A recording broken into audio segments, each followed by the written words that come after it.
आज हम 7वीं कक्षा का 5वां कहानी पाठ पढ़ेंगे। पाठ का नाम क्या है? आसमान गिरा। Sky is falling down. क्या सचमुच आसमान गिरा? आपको ये पाठ पूरा सुनने के बाद आपको पता चलेगा कि आसमान सचमुच गिरा या नहीं। इसलिए इस पाठ को ध्यान से सुनिए। పిల్లలు ఈ రోజు మనము 7వ తరగతిలోని 5వ పాఠము ఆస్మాన్ గిరా చదువుకుందాము।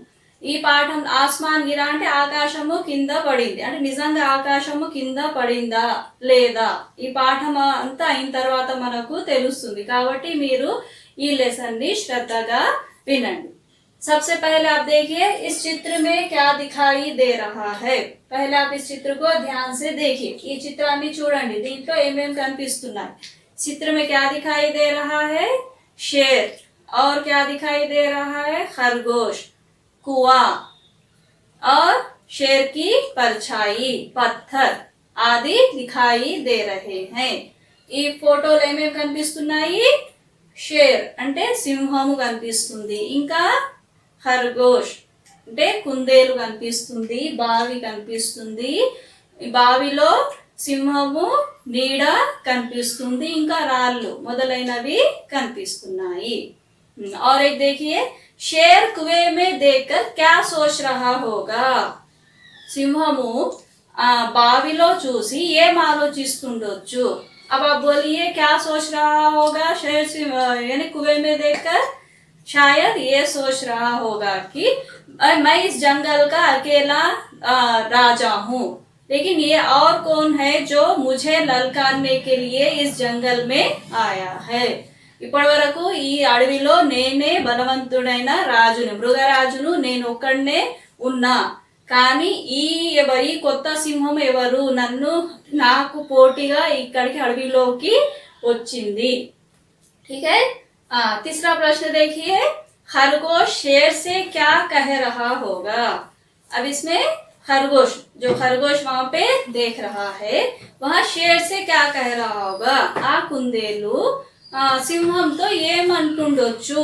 अब आप सोचिए क्या कह रहा होगा खरगोश ये कह रहा होगा कि हम आपके भोजन के लिए हम 5 लोग आए थे, हम 5 खरगोश आपके भोजन के लिए आए थे, लेकिन रास्ते में एक सिंह हमें रोक कर वही राजा अपने आप को राजा कहकर 4 खरगोशों को खा लिया। मैं किसी तरह बचकर तुम्हारे भोजन के लिए यहाँ पर आया हूँ।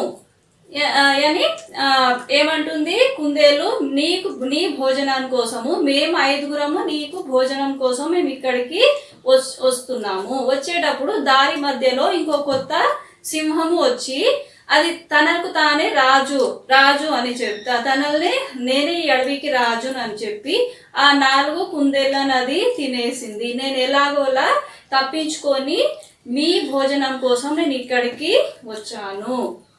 इस तरह से वह खरगोश शेर से कह रहा होगा।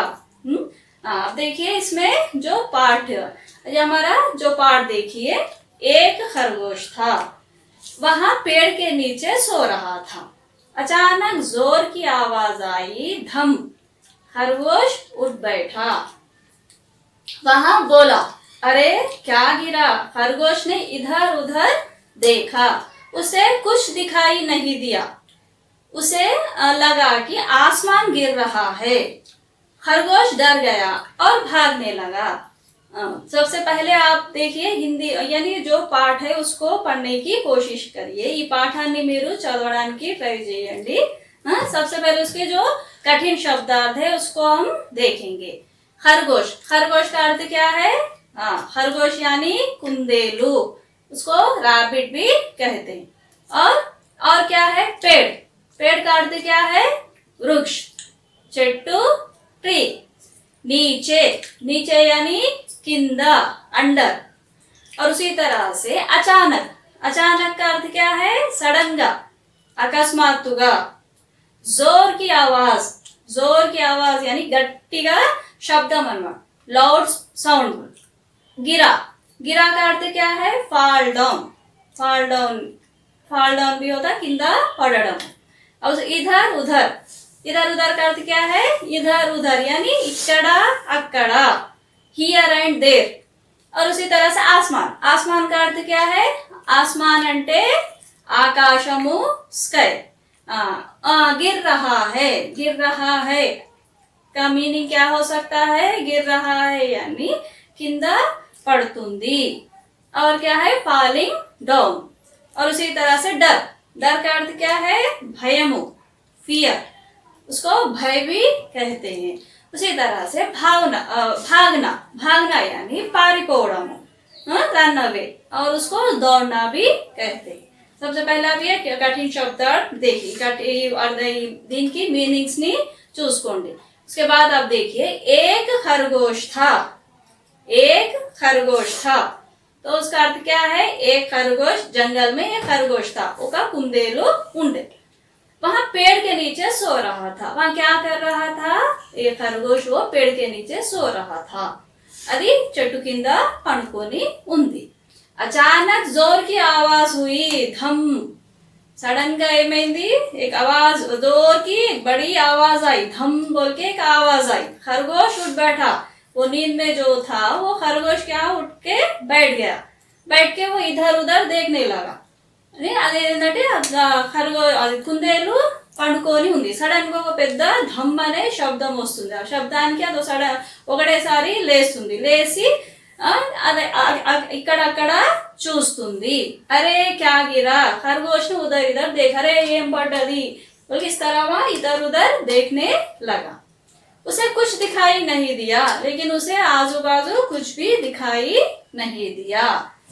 उसे लगा आसमान गिर रहा है, खरगोश डर गया और भागने लगा। దానికి ఏం కనిపించలేదు, అదేమనుకుంటుంది? అరే ఆకాశం కింద పడిందేమో అని అనుకొని భయపడి भागने लगी, यानी खरगोश भागने लगा, वहां डर कर भागने लगा। కుందేలు ఆకాశం కింద పడిందని అనుకొని భయపడి అది పారిపోతుంది। उसके बाद का देखिए, भागते भागते उसे एक लोमड़ी मिल गई। अब सबसे उसके बाद के जो शब्दार्थ है उसको आप एक बार देखिए। अब यहाँ पे लोमड़ी, लोमड़ी का अर्थ क्या है? इसको जो लोमड़ी कहते हैं, लोमड़ी यानी नक्का, उसको फॉक्स कहते हैं। उसी तरह से जरा सुनो, जरा सुनो, जरा सुनो यानी కొంచెం వినండి, प्लीज लिसन। भालू, भालू का अर्थ क्या है आपको पता है? भालू यानी एलुगुबंटी, बेर। उसी तरह से ठहरो, ठहरो यानी आगू बोला था, स्टॉप, रुकिए जो बोलते हैं ना, रुकिए बोला। और उसी तरह से हाथी, हाथी का अर्थ क्या है? हाँ, हाथी यानी उसको एलिफेंट कहते हैं, तेलुगु में एनुगु कहते हैं। शेर, शेर यानी सिंहमु, लायन। उसी तरह से दहाड़ना, शेर क्या करता है? दहाड़ता है, यानी जो शेर की आवाज, సింహము ఏం చేస్తున్నది? గర్జిస్తున్నది। దహాడన यानी गर्जिंचడం, रोर कहते हैं। उसी तरह से चुप रहना, चुप रहने का अर्थ क्या है? మౌనంగా ఉండడము, मतलब साइलेंट रहना। और उसी तरह से चौक उठना, चौक उठना यानी डर से कांप उठना, एकदम सडनली डर से कांप उठना। ఆశ్చర్యపోవడం, భయంతోని ఆశ్చర్యంగా లేవడం। उसी तरह से हंसना, हंसना का अर्थ क्या हो सकता है? नव्वडमु और लाफ कहते हैं। उसके बाद आप देखिए, भागते भागते उसे एक लोमड़ी मिली। वो जो खरगोश भाग रहा था डर के, क्या क्यों डर गया वहां? वो सोच रहा था कि आसमान गिर रहा है, इस तरह डर के वो भाग रहा था। तो भागते भागते उसे एक लोमड़ी मिली। उसे लोमड़ी, लोमड़ी कौन है? फॉक्स है। उसे एक लोमड़ी मिली। उसने पूछा, खरगोश भाई कहाँ जा रहे हो, जरा सुनो तो। खरगोश भाई तुम किधर जा रहे हो, जरा रुको, मुझे बताओ। అది కుందేలు భయపడి ఏం చేస్తున్నది? పరిగెత్తుతుంది, ఆకాశం కింద పడుతుందని అనుకొని పరిగెత్తుతుంది। పరిగెత్తుంటే దాని దారి మధ్యలో ఎవరు కలిసిండ్రు? నక్క కలుస్తుంది। నక్క కలిసి భాయి అన్న ఆగు, ఎక్కడికి పోతున్నావు, కొంచెము విను అని తనని ఆపుతుంది। खरगोश भागते भागते बोला, आसमान गिर रहा है, भागो भागो जल्दी भागो। यानी वो नहीं रुका, यानी उसी तरह भागते हुए वो कह रहा, लोमड़ी से क्या कह रहा था कि आसमान गिर रहा है, भागो तुम भी भागो. అది ఆగకుండా అలాగే పరిగెత్తుకుంటూ అది నక్కతో అంటుంది, కుందేలు ఏమని, ఆకాశం కింద పడుతుంది, నువ్వు ఆగకు, నువ్వు కూడా పరిగెత్తు. लोमड़ी भी भागने लगी. अब लोमड़ी भी डर कर क्या है, खरगोश के पीछे वो भी भागने लगी. उसके आगे जाकर उन्हें एक भालू मिला. भालू बोला, ठहरो ठहरो, कहाँ भागे जा रहे हो. अब जब लोग खरगोश और लोमड़ी दो भाग रहे थे तो उनको रास्ते में कौन मिला, भालू. भालू यानी एलुगुबंटी जो बेर गए थे. भालू मिलकर उन्हें रोकता है और कहता है कि ठहरो, कहाँ भागे जा रहे हो. వాళ్ళిద్దరు కుందేలు మరియు నక్క ఇద్దరు భయంతో పరిగెత్తుతుంటారు. పరిగెత్తుంటే వాళ్ళకి ఎవరు కలుస్తారు, వాళ్ళకు ఎలుగుబంటి కనిపిస్తుంది. ఎలుగుబంటి వాళ్ళని ఆపుతున్నది. ఎక్కడికి వెళ్తున్నారు, ఆగండి, ఎందుకు పరిగెత్తుతున్నారు, ఆగండి ఆగండి అని వాళ్ళను ఆపుతుంది. फिर खरगोश और लोमड़ी बोले, खरगोश और लोमड़ी दोनों क्या बोले, भागो तुम भी भागो, आसमान गिर रहा है. यहाँ पर కుందేలు మరియు నక్క వీళ్ళిద్దరు కూడా ఏమన్నారు, ఎలుగుబంటితో అంటే పరిగెత్తండి, ఆస్మాను అంటే ఆకాశము కింద పడుతుంది, నువ్వు కూడా మా వెంబడి పరిగెత్తు. भालू भी उनके साथ भागने लगा. अब उनके पीछे पहले कौन थे, खरगोश, खरगोश के पीछे लोमड़ी, लोमड़ी के पीछे भालू. अब भालू भी उनके पीछे भागने लगा. खरगोश, लोमड़ी और भालू भागते भागते हाथी के पास से निकले. ये तीनों जो भाग रहे थे तो उनको रास्ते में कौन मिला, हाथी मिला. अरे सब क्यों भागे जा रहे हो, ठहरो कुछ बताओ तो. तो वो हाथी उन्हें रोककर पूछ रहा था, सब लोग क्यों भाग रहे हो, जरा मुझे तो बताओ. ఫస్ట్ ఏంటంటే కుందేలు, కుందేలు వెనుక నక్క, నక్క వెనుక ఎలుగుబంటి, వీళ్ళు ముగ్గురు భయంతోని పరిగెత్తుతున్నారు. పరిగెత్తుంటే వాళ్ళకు దారిలో ఎవరు కలుస్తారు, ఏనుగు కలుస్తుంది. ఏనుగు కలిసి వాళ్ళను ఆపి అడుగుతుంది, ఏమన్నానంటే ఆగండి, ఎందుకు పరిగెత్తుతున్నారు, ఏమైంది చెప్పండి. तो भालू बोला, भालू बोला, आसमान गिर रहा है, तुम भी भागो. हाथी भी भागने लगा, सब भाग रहे थे. यहाँ पे जो भालू यानी हाथी पूछने पर भालू बोलता है कि आसमान गिर रहा है, तुम भी भागो. तो हाथी भी उनकी बातें सुनकर डर के वो भी भागने लगा. आगे आगे खरगोश, उसके पीछे लोमड़ी, लोमड़ी के पीछे भालू, भालू के पीछे हाथी. ये सब एक के पीछे एक डर के भागने लगे. వీళ్ళు ముగ్గురు పరిగెత్తుతున్నారు. పరిగెత్తుంటే అక్కడ ఏమవుతుంది అని అంటే ఏనుగు కనిపిస్తుంది. ఏనుగు కనిపిస్తే ఏనుగు మీరు ఎక్కడికి ఎందుకు పరిగెత్తుతున్నారు అని అంటే ఆకాశం పడుతుంది, నువ్వు కూడా పరిగెత్తు అని ఎలుగుబంటి ఎవరు చెప్తున్నది, ఆ ఏనుగుతో అంటుంది. అప్పుడు అది కూడా ఆ ఏనుగు కూడా భయపడి ఏంటంటే అది కూడా వాళ్ళ వెంబడి పరిగెత్తుతుంటారు. ఫస్ట్ ఎవరు ఉంటారు, కుందేలు ఉంటుంది.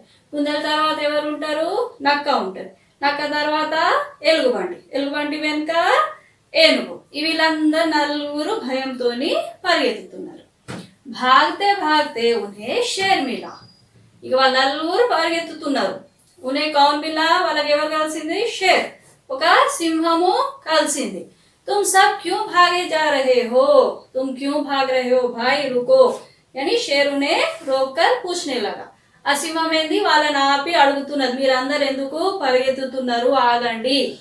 हाथी बोला, आसमान गिर रहा है, तुम भी भागो.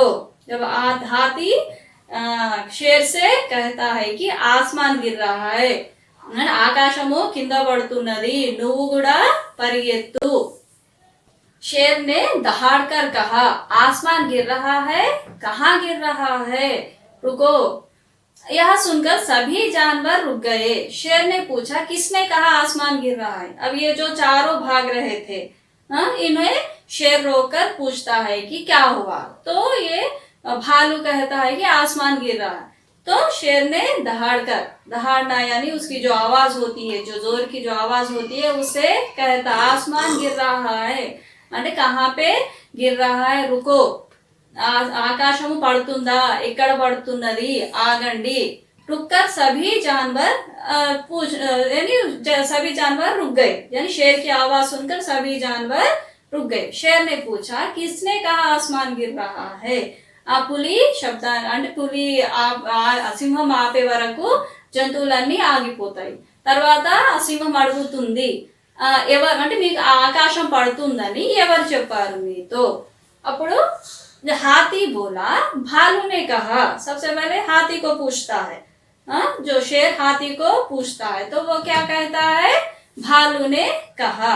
ఆ సింహము ఏనుగును అడుగుతుంది, నీతో ఎవరు చెప్పారు? అప్పుడు ఏమంటుంది అది? భాలునే కహా, ఎలుగుబంటి నాతో చెప్పింది ఆకాశము పడుతుందని. భాలు బోలా, ముస్సే తో లోమడినే కహా. తో ఎలుగుబంటి ఏమంటుందంటే, నాతో ఎవరన్నారు? నక్క చెప్పింది. ఏమని? ఆకాశం కింద పడుతుందని నక్క చెప్పింది.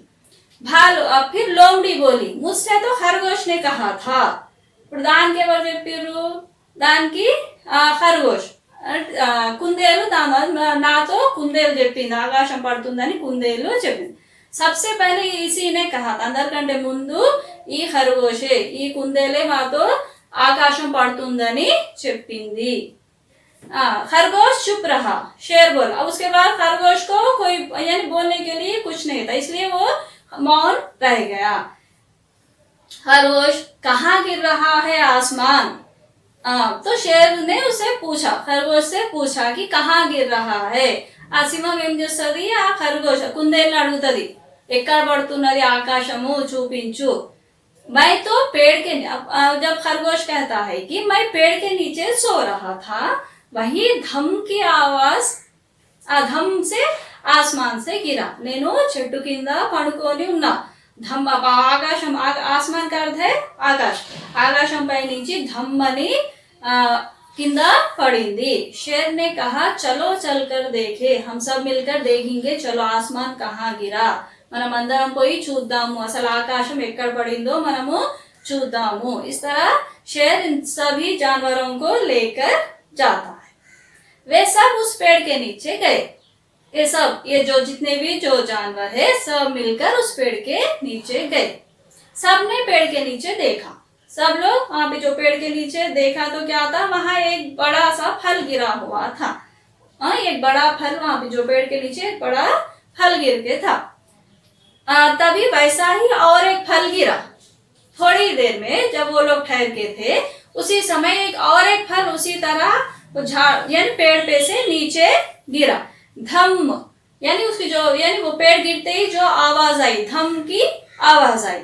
खरगोश चौंक गया, एकदम जो खरगोश डर के मारे वो चौंक कर हट गया. అందరు కలిసి ఏం చేస్తారు, సింహము ఈ జంతువులందరినీ తీసుకొని పోయి చూద్దాం నడు ఎక్కడ ఆకాశం పడ్డదు అని అందరు ఆ చెట్టు దగ్గరికి వెళ్తారు. ఆ చెట్టు దగ్గరికి వెళ్ళి చూసే వరకు ఆడ ఏముంటది, ఒక పెద్ద ఫలము, ఒక పెద్ద పండు ఆడ కింద పడి ఉంటది.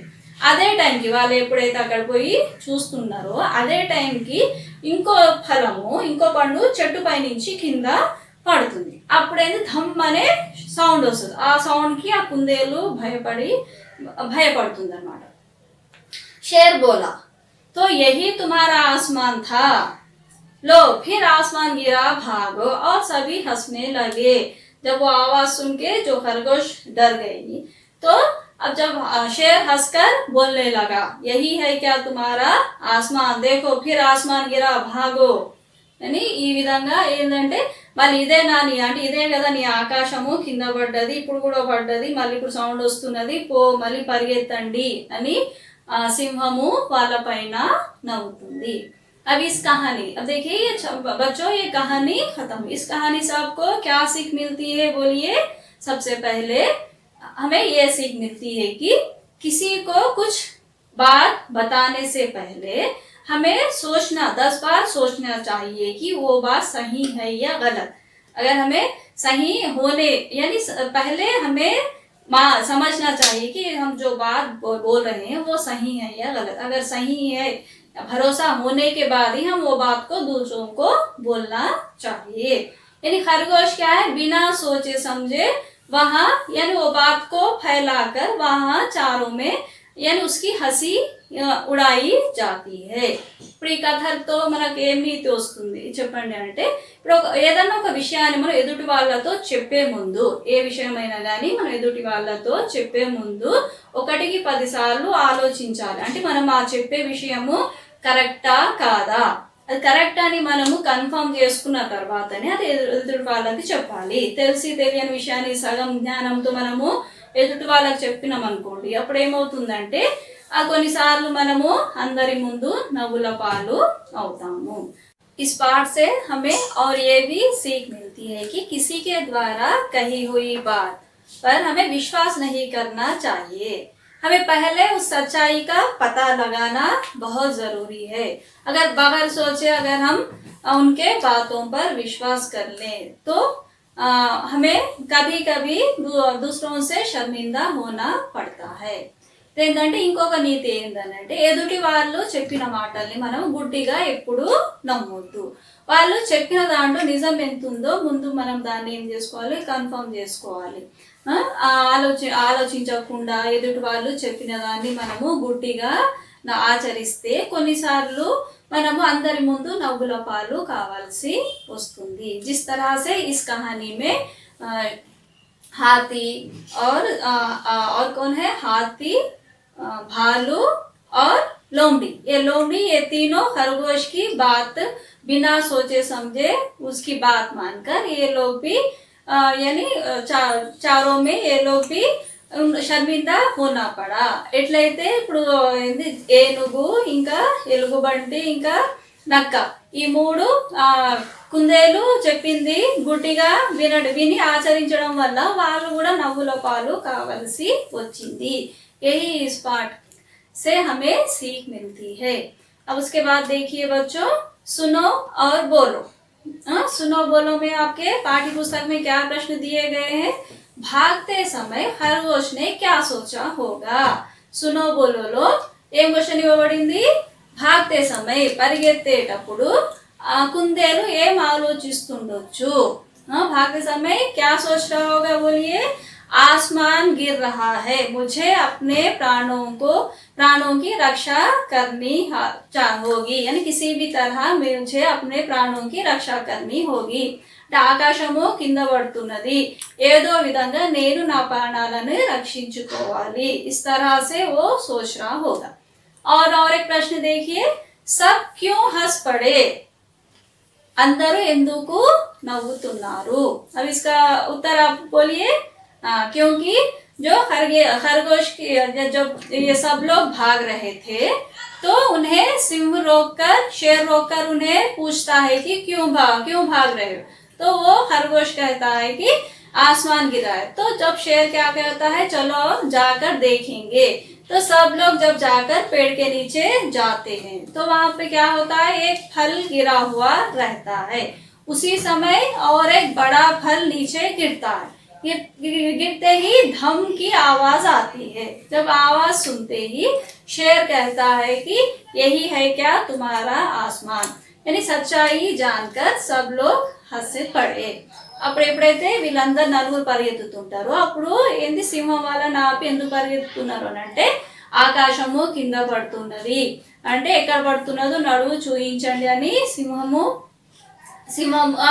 జంతువులు తీసుకొని ఆ ప్లేస్కి పోతుంది పోయినప్పుడు ఆ చెట్టు కింద ఆల్రెడీ ఒక పండు కింద పడి ఉంటుంది అదే టైంలో ఏమవుతుందంటే వాళ్ళు టైంలోనే ఇంకొక పండు కింద పడుతుంది ఆ పండు పడినప్పుడు ధమ్ అనే సౌండ్ వస్తుంది అప్పుడు సింహం ఏమంటుందంటే ఇదేనా మీ ఆకాశము అని అంటుంది అప్పుడు వాళ్ళు నిజము తెలుసుకొని వాళ్ళు నవ్వుతారు उसके बाद देखिए पढ़ो में इन वाक्यों को पाठ के आधार पर क्रम में लिखिए इवैसे पाठम आधारंगा इसके लिए आपको पूरे पाठ को आपको पढ़ना होगा सबसे पहले आपको पूरे पाठ को पढ़ना होगा ఈ పాఠం మొత్తము చదివితేనే మీరు దీనికి ఆన్సర్ చేయగలరు फर्स्ट मेरे पाठम चलवी क्रम के आधार पर जिस तरह से यहाँ पर एक एग्जाम्पल में आपको एक दिया गया है जिस तरह खरगोश वृक्ष के नीचे सो रहा था उसको पहला क्रम दिया गया उसके बाद उसके ऊपर जो चार है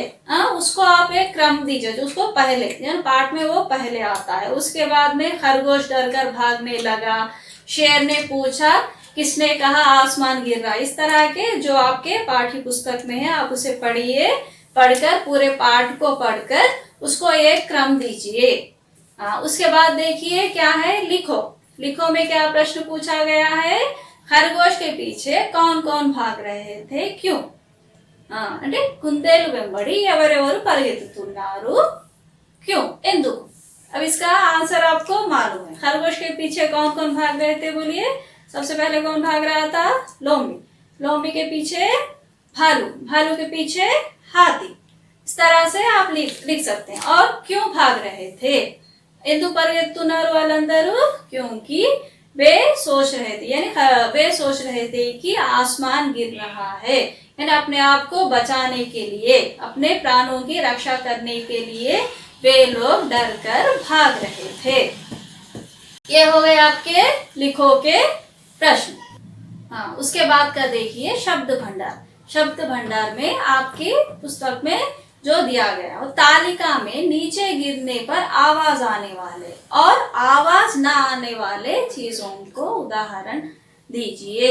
यानी आपके पाठ्य पुस्तक में जो दिए गए उसमें जो आवाज आती है, जो आवाज आने वालों को एक तरफ लिखना होगा, जो आवाज नहीं आती उन वस्तुओं को एक तरफ लिखना होगा। అంటే శబ్దం, మన చెవులకు శబ్దము వినిపించే వస్తువులను ఒక సైడ్ రాయాలి, అదే విధంగా మన చెవులకు వినిపించని వాటిని ఇంకొక సైడ్ రాయాలి। जिस तरह से आपके पुस्तक में उदाहरण दिया गया, ఒక एग्जांपल ఇవ్వబడింది। आवाज आती है नारियल, जब नारियल गिरता है तो आवाज आती है, అంటే కొబ్బరి కింద పడితే ఏమవుతుంది, సౌండ్ వస్తుంది। उसी तरह से रुई, रुई का अर्थ क्या है, कॉटन, तेलुगु में दूधी कहते। जब रुई नीचे गिरती है, हम गिराते हैं तो उसकी आवाज नहीं आती। उसी तरह से आप आवाज आने वाले वस्तुओं को एक तरफ लिखिए, आवाज ना आने वाले वस्तुओं को आप ढूंढकर एक तरफ लिखिए। उसके बाद देखिए नीचे दी गई वर्ग पहेली से जानवरों के नाम चुनकर लिखिए। यहाँ पर जो वर्ग पहेली दी गई है उसमें से जो कुछ आपके पाठ्य पुस्तक के 4 जानवर उसमें है, आप उसे ढूंढकर लिखिए। 4 है और दूसरे 2 अलग जानवर है। उदाहरण के लिए आपको वहां पर खरगोश दिया गया है, खरगोश की तरह दूसरे और 5 जानवर है, उसको आप ढूंढकर लिखिए। अब भाषा की बात देखिए, आपके पाठ्य पुस्तक में जो भाषा की बात दी गई है उसमें आज संज्ञा के बारे में बताया गया है। संज्ञा यानी आप जिस तरह से पहले जो तेलुगु में या इंग्लिश में सीखे होंगे, जो नामवाचकम तेलुगु में कहते हैं और इंग्लिश में नाउन कहते हैं, उसी को हिंदी में संज्ञा कहते हैं। जिस तरह से तेलुगु में नामवाचकम का डेफिनेशन बोलिए, ఏదైనా ఒక వస్తువు గాని వ్యక్తి గాని జాతి పేరును తెలిపే, అంటే మనుషుల పేర్లు, వ్యక్తుల జాతి పేరు, ఊర్ల పేర్లు, స్థలాల పేర్లు, భావాలను తెలిపేదానిని నామవాచకము అంటారు। उसी को इंग्लिश में क्या कहते हैं, noun is a name of a person, place, animal, feeling etcetera. ये कहीं भी जो भी आते हैं उसको हम नाउन कहते हैं। उसी तरह से हिंदी में देखिए किसी व्यक्ति, वस्तु, प्राणी, स्थान, जाति के बारे में बताने वाले शब्दों को संज्ञा कहते हैं। यानी कोई भी व्यक्ति का नाम आए या कोई भी वस्तु, कोई भी स्थान, स्थान यानी प्लेस, ఏదైనా ప్లేస్ గురించి, వ్యక్తి గురించి, వస్తువుల గురించి, और कोई भाव, भाव यानी फीलिंग, भाव के बारे में, इनका जाति, कोई भी जाति के बारे में जहां पर भी आता है वो नाउन होता है। अब एग्जाम्पल देखिए, मेरा नाम अख्तर है, मैं शमशाबाद में रहती हूँ, मेरे पास पुस्तक है। अब यहाँ पर देखिए मेरा नाम, यहाँ पर अख्तर क्या है, नाम है, वो भी संज्ञा है। और मैं शमशाबाद, शमशाबाद क्या है, एक प्लेस का नाम है, तो वो स्थान का नाम, वो भी संज्ञा हो गया। मेरे पास पुस्तक है, पुस्तक क्या है, एक वस्तु है, उसको ये सब क्या है, संज्ञा कहते हैं। इन सबको संज्ञा कहते हैं। आप कहीं भी आप कोई भी नाम या कोई गांव का नाम, अगर गांव का नाम आए और देखिए भाव, ये सब जहां पर भी आते हैं आप उसको संज्ञा कह सकते हैं। अब आपके पाठ्य पुस्तक में जो दिया गया है उसको एक बार देखिए। మీ పాఠ్య పుస్తకం ఏది ఇవ్వబడిందో దాంట్లో నుంచి మీరు గుర్తుపట్టండి। रमेश कलम से लिखता है। अब इसका अर्थ क्या है बोलिए? रमेश कलम से लिखता है। इसको तेलुगु में क्या बोलते हैं? रमेश पेन तो रास्तुन्नाडु। तो इसमें संज्ञा क्या क्या हो सकता है बोलिए? नाम क्या है? रमेश, रमेश भी संज्ञा है। और कलम क्या है? वस्तु है, तो ये भी संज्ञा है। रमेश और कलम, रमेश मरियु पेन, ये రెండేమవుతాయి? संज्ञा होते हैं। उसी तरह से लड़के मैदान में खेलते हैं। यहाँ पर क्या क्या संज्ञा हो सकते हैं? పిల్లలు మైదానంలో గ్రౌండ్ లో ఆడుతున్నారు। अब यहाँ पर देखिए ग्राउंड, ग्राउंड यानी मैदान, मैदान एक संज्ञा है, मैदान में మనము संज्ञा कह सकते हैं। उसी तरह से लड़के, लड़के भी संज्ञा है, क्योंकि लड़के एक जाति है, यानी पूरे लड़के, यानी पूरे लड़कों को बॉयज जिस तरह बोलते हैं ना, तो पूरे लड़के भी एक जाति में आते हैं। लड़के, लड़कियां, स्त्री, पुरुष, ये सब संज्ञा होते हैं। तो यहाँ पर लड़के और मैदान, బాలురు మరియు గ్రౌండ్, ఈ రెండు కూడా నామవాచకం అనేది। అదే విధంగా సునీత पढ़ाई में आगे है। यहाँ पर देखिए क्या क्या संज्ञा हो सकते हैं? सुनीता, नाम क्या है? सुनीता, सुनीता संज्ञा। और देखिए पढ़ाई, पढ़ाई में आगे है। पढ़ाई क्या है? भाव है। ఏవైతే భావాలను కూడా మనం నామవాచకం చెప్పుకోవచ్చు। ఏవైతే మన భావాలు, పడాయి చదువు, సుఖ్ దుఃఖ్, అచ్చా బురా, సుఖము దుఃఖము మంచి చెడు, ఇవన్నీ కూడా ఏమవుతాయి అంటే నామవాచకం కిందికే వస్తాయి। కాబట్టి सुनीता भी संज्ञा है और पढ़ाई भी संज्ञा है। उसी तरह से ग्वाला दूध लाता है। यहाँ पर क्या क्या संज्ञा हो सकते हैं? పాలవాడు పాలు తెస్తున్నాడు। यहाँ पर क्या क्या? दूध, दूध क्या है? वस्तु है, इसलिए वो भी संज्ञा है। दूध ఏంది? పాలు వస్తువు కాబట్టి సంజ్ఞ। అదే విధంగా గ్వాల, గ్వాల అంటే వాళ్ళని పాలు తెచ్చే వాళ్ళను గ్వాల అంటారు। ఇక్కడ ఏంటంటే గ్వాల అనేది ఒక జాతి, जो जाति को यानी एक जाति के बारे में ग्वाला, जिस तरह से कृष्ण यानी कृष्ण को ग्वाला कहते हैं, यानी गायों को चरने वाला ग्वाला, यानी वो जाति को बताता है ना, तो जातिని తెలుపుతది కాబట్టి గ్వాల కూడా संज्ञा, संज्ञा दूध भी संज्ञा है। उसी तरह से पाठशाला में सभा चल रही है। पाठशाला क्या है? स्कूल, वो एक प्लेस है, और सभा, वहां पर सभा चल रही है। तो सभा और पाठशाला ये दो भी संज्ञा है। सभा కూడా అక్కడ ఏంది? సంజ్ఞ అవుతుంది। అదే విధంగా పాఠశాల స్కూల్ కూడా సంజ్ఞ అవుతుంది। ఈ విధంగా మీరు ఎక్కడైనా కానీ ఏదైతే వస్తువు పేరైనా, మనుషుల పేర్లైనా, ఏదైనా భావమైనా, ఊర్ల పేర్లైనా ఏ వచ్చినా కానీ దాన్ని ఈజీగా మీరు గుర్తుపట్టవచ్చు। इस तरह से आप आसानी से संज्ञा को पहचान सकते हैं।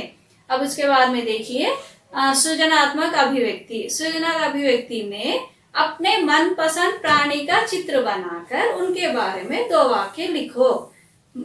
मनपसंद, आपको जो ప్రాణి, यानी आपको మీకు ఇష్టమైన ఒక ప్రాణి గురించి, ఏదైనా ప్రాణి గురించి దాని ఫోటో దించి దాని గురించి ఏవైనా 2 వాక్యాలు మీరు రాయొచ్చు।